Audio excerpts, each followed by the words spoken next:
જો તમારી પાસે એલપીજી સિલિન્ડર છે અથવા તો એલપીજી સિલિન્ડરની સહાય મળે છે તો મિત્રો આ કામ તમારે 16 ઓગસ્ટ પહેલાં કરવું જરૂરી છે। સૌથી પહેલાં તમારું એલપીજી ગ્રાહકો છે તેમને ઈ કેવાયસી ફરિયાદ છે 16 ઓગસ્ટ પહેલાં તમારી ઈ કેવાયસી કરવી જરૂરી છે, નહીંતર તમારે સિલિન્ડર પણ નહીં મળે અને જે પણ કંપનીનું સિલિન્ડર મળે છે તેની જે સહાય મળવાપાત્ર છે તે પણ તમને નહીં મળે અને પૂરે ભાવમાં તમારે ખરીદવાનો રહેશે। હા મિત્રો, કેવાયસી કરવા માટે સૌથી પહેલાં તમારે નજીકના તમારા રિટેલર એટલે કે જે પણ કંપનીનો ગેસ હોય તે સિલિન્ડર હોય તે કંપનીની અંદર જઈ તમે બાયોમેટ્રિકથી પણ ઈ કેવાયસી કરાવી શકો છો, અથવા તો તમારા નજીકની અંદર કોઈ પણ ઈ કેવાયસીને લઈને તમારું કામ કરી રહ્યા હોય તો પણ ઈ કેવાયસી કરાવી શકો છો। હવે તમે આ બધી ઝંઝટમાંથી મુક્તિ માગવા માગતા હોય અને ઘરે બેઠા આરામથી તમારું ઈ કેવાયસી કરવા માગતા હોય તો કેવી રીતે કરી શકો એ આજે આપણે આગળ જાણીશું, તો વિડીયોને કમ્પ્લીટલી છેલ્લે સુધી જોતા રહેજો। તો મિત્રો, ઈ કેવાયસી કરવા માટે ઘરે બેઠા ઈ કેવાયસી કરવા માટે સૌથી પહેલાં તમારી ઉપર નીચે ડિસ્ક્રિપ્શનમાં એક લિંક મળી જશે અને સ્ક્રીન પર તમને જે પ્રકારે જોવા મળે છે તે પ્રકારની સ્ક્રીન પર તમારે આવી જવાનું છે। તમને અહીંયા બધી જ કંપનીના એલપીજીના એપ્લિકેશન જોવા મળી જશે।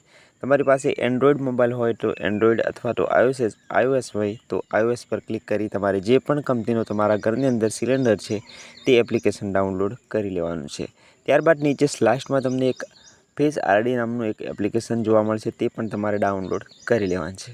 ડાઉનલોડ કર્યા બાદ તમારે સૌથી પહેલાં તમારા એપ્લિકેશનને ખોલવાનું છે। મિત્રો, અહીંયા તમને એક ઇન્ડિયન ગેસનું એક એપ્લિકેશન બતાવીશ, તે પ્રોસેસ સેમ જ પ્રોસેસ તમારે બીજા પણ એપ્લિકેશનની અંદર રહેશે।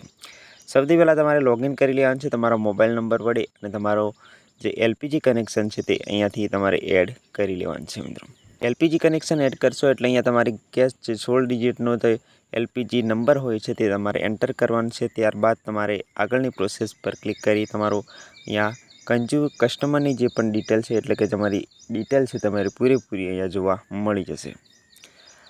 મિત્રો, યસ કન્ફર્મ પર ક્લિક કરી આગળ વધી જવાનું છે। મિત્રો, હવે તમારે માય પ્રોફાઇલની અંદર જવાનું છે। અહીંયા માય પ્રોફાઇલ ઉપર ક્લિક કરશો એટલે આ પ્રકારનું ઇન્ટરફેસ આવશે। અહીંયા તમારે રી કેવાયસી લખેલું છે તેના પર ક્લિક કરી લેવાનું છે। તેના પર ક્લિક કરશો એટલે આગળનું ઇન્ટરફેસ આ પ્રકારનું આવશે। તમારે ટર્મ એન્ડ કન્ડિશન યસ કરી અને આગળ કન્ફર્મ કરી લેવાનું છે। જેવું કન્ફર્મ કરશો એટલે તમારી ફેસ આરડી નામની જે એપ્લિકેશન ડાઉનલોડ કરી છે તે ઓપન થશે। ઓપન થયા બાદ પ્રોસેસ પર ક્લિક કરી લેવાનું છે। પ્રોસેસ પર ક્લિક કરશો એટલે અહીંયા કેમેરો ખુલશે અને તમારો જે ફેસ છે તે સ્કેન થશે અને તમારી જે ઈ કેવાયસી તે પૂર્ણ થઈ જશે। મિત્રો, આ રીતના તમે કોઈપણ એપ્લિકેશન વડે તમારું જે પણ કંપનીનો ગેસ હોય તે એપ્લિકેશન ડાઉનલોડ કરી અને ઘરે બેઠા ઈ કેવાયસી કરાવી શકો છો।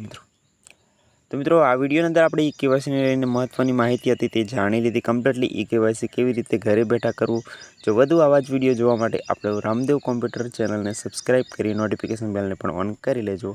મળી એક નવી માહિતી નવા અપડેટ સાથે, ત્યાં સુધી આવજો। જય હિન્દ, જય કિસાન।